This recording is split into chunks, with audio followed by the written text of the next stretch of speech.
Welcome back to another session here on commonly asked questions on the PPP loan forgiveness. This one, we're going to focus on sole proprietors and single member LLCs, disregarded entities. So a common question that we're getting a lot is the payroll amount, and how do sole proprietors kind of calculate that since they don't get kind of like wages. So the current guidance says it's kind of like a look back period.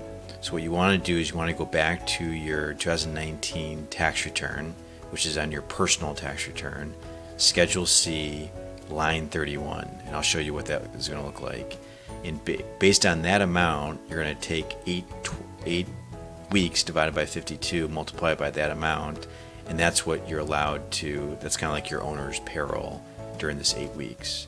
Now remember, the max that you can spend is $15,385, which is considered payroll. So, depending on how your original loan calculation was determined and what your bank provided you, you may, have to give some of that loan back. So again, go back to line 31 of Schedule C, you come up with a number, then take 8 divided by 52, multiply it by that, take that percentage, multiply it by line 31, and you're going to arrive at an amount.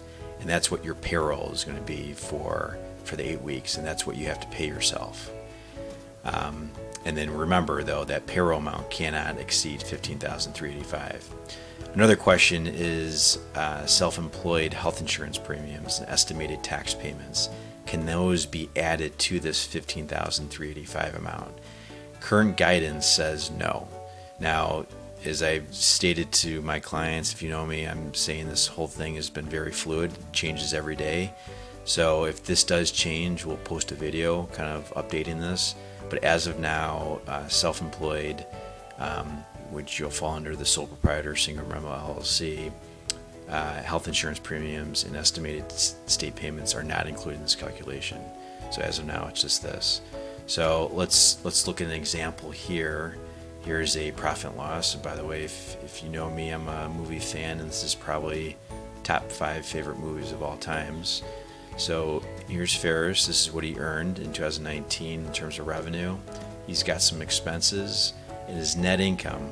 So again, Schedule C, 2019, line 31. So Ferris is going to take this. He's going to multiply it by the percentage of 8 divided by 52, and he's going to arrive at a number. And that's going to be his payroll, but it cannot exceed $15,000. And that's what he's got to pay himself within these eight weeks here for the loan to be forgiven. If you have any questions, let me know.